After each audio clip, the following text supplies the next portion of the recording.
in 2011. This is Skyrim. It looks beautiful. Here it is running on the 360. It is a huge, epic fantasy game where you can be who you want and do whatever you want. We're really, really pushing the hardware. We've rewritten all the graphics, all of the gameplay this go-around, and we just want to fill a world with detail. All the little things. You can look at these plants, so micro detail, macro detail. You can walk to the top of that mountain. If you've played our stuff, you know these are huge games that are wide open for you to explore and do what you want. We have a new animation system, so you can play in third person. So some nice blending on the character. That is Dragonborn. That is, you can be whoever you want, male or female. This is the character we're showing. So a lot of people like to play in third person, so it's a real viable option this go around. As you, you've got wildlife. You've got the world is really alive. Really, really alive. So we push for, and it's you are who you play. The right trigger does your right hand. The left trigger does your left hand. And so as opposed to picking a character, you just be who you want, do what you want. So now I'm kind of being a battle mage, where the left trigger is casting this healing spell, and I can put that in any hand if I want. So right trigger, and then left trigger. Dual-wield spells, and you power up. What's cool is if you pull both triggers at the same time, you get a more powerful version of that spell.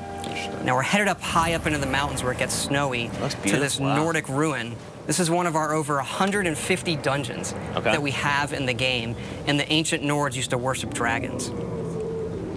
So here we are inside the dungeon with our bow. We do have a lot of cool stealth gameplay as well.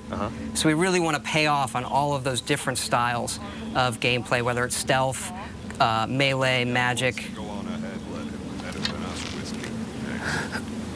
As this person is switching between first and, or in this playthrough, first and third, do you think a lot of people are going to play it that way, or? I prefer first person myself, but I notice a lot of people just like to run around in third person. You can also dual wield swords. Okay, wow. Actually, you can dual wield any one-handed weapons. And you'll see me use a shout here. It's one of our magic powers you can do. There are a lot of shouts throughout the game, right? These dragon shouts? Yep.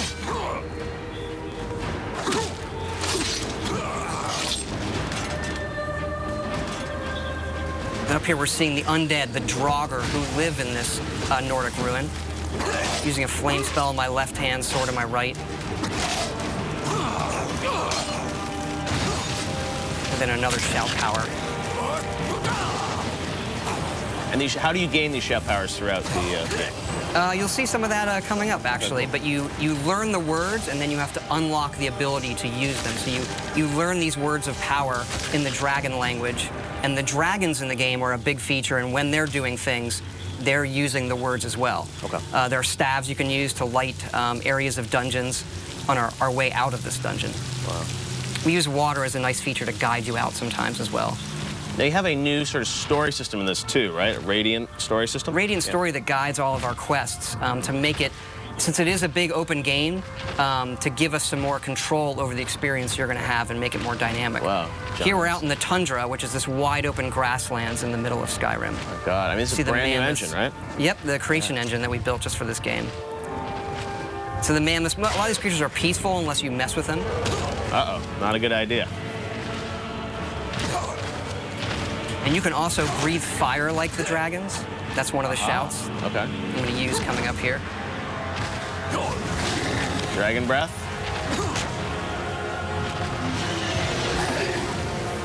Aha. And dragons can attack anything. They're dynamic creatures. We don't script them.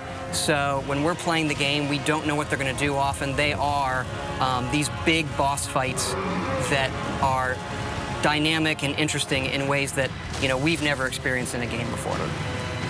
Now, I read a rumor online this week that the game is over 300 hours, or you can spend at least 300 hours in the game. There is at least 300 hours in it. We kind of have stopped counting. There was so much stuff in this game.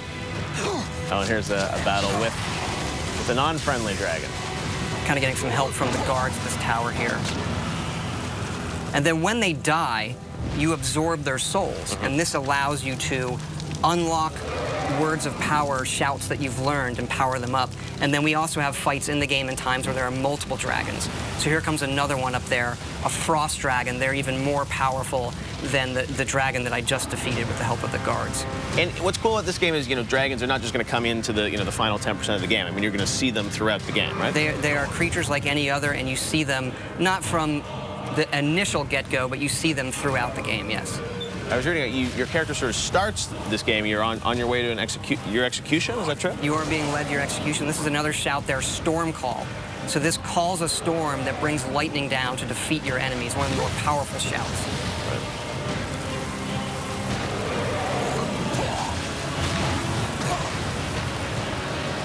And then once the dragons get hurt enough, they can't fly, and they'll either land or they'll crash.